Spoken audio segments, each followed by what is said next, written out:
Shut the fuck up. You're wrong. You're all wrong. And let me explain why. Is everyone quiet? Sorry about that. I had to do that to shut you all up. Anyways, now that you're all quiet, let's get right into the video. This video is not a video to tell you that your favorite game is bad and that 2042 is the best. This video will not try to make you feel bad for liking other games in the franchise more, nor will it hate you for it. What it will do is make fun of you for lying to others and exacerbating the situation and try to get you to give this game another shot. If not now, then when it goes on sale.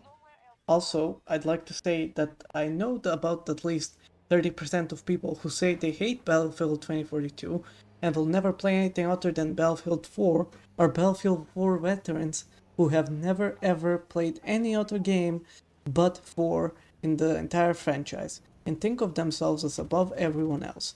Which, if that isn't elitist, I don't know what is. This video isn't for you. You should go back to Battlefield 4 because no matter what, nothing will make you want to play anything other than Battlefield 4. Even if it has only 5 servers with 64 players at peak time and everything else is just fake player numbers. Got that out of the way? Well, we can really get onto the video now. Does Battlefield 2042 have issues? Yes it does. But are they really that big? Does it really deserve to be bashed and dragged through the mud again and again? No. And before you explode, sit down. I'll explain everything, and to do that, we will have to look back at everything you have said about 2042 and crunch it.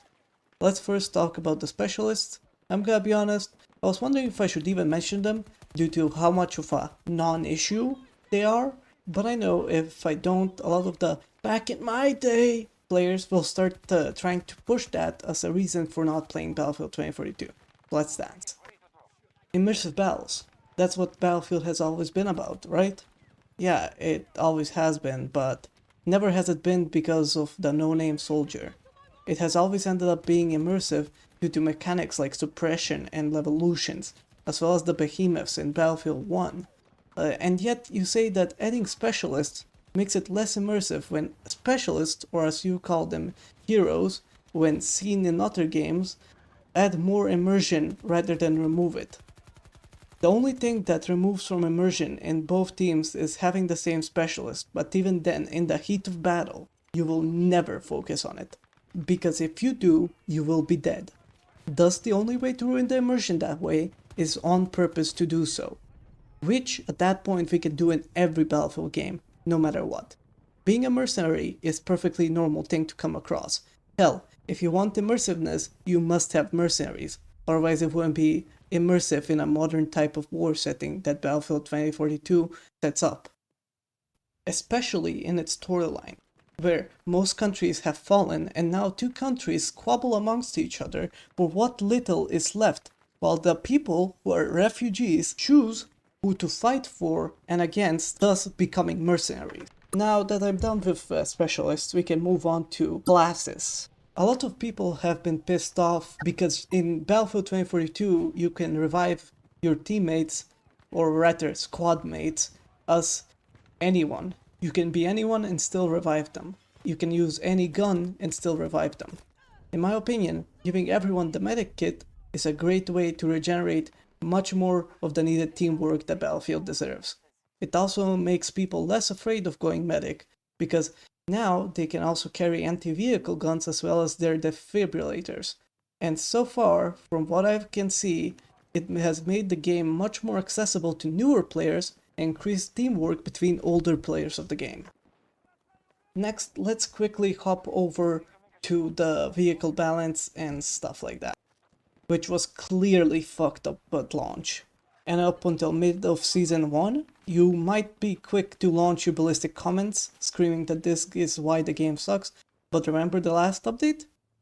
They managed to iron out a 0-hour map, those being exposure and kaleidoscope, for proper vehicle and infantry combat, where vehicles aren't as ungodly powerful as they once were. Now obviously that doesn't mean much, but let me remind you that many of the bug fixes and patches they do in the middle of the season have been listening to the community and nerfing certain weapons and buffing others. Some stuff which I personally don't agree with. My personal stance is they should limit stealth helicopter time in stealth down to 3 seconds and nerf the 12mm auto shotty to only 20 meters of range. Anyways, back on topic. This all been requested by fans and they have been listening, so good work, DICE, on this one. Other than that, before we move out on our final topic, I'd like to talk about how this game is much faster than any other Battlefield game out there. Like, every other Battlefield game has much slower animations.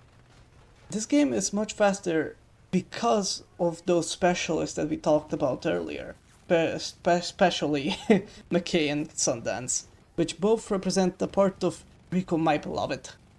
Now, this might just be personal preference, but the increased movement speed, more scalable objects, increased animation speed, example being C4 throwing exploding, has made this game one of my personal favorites of all time.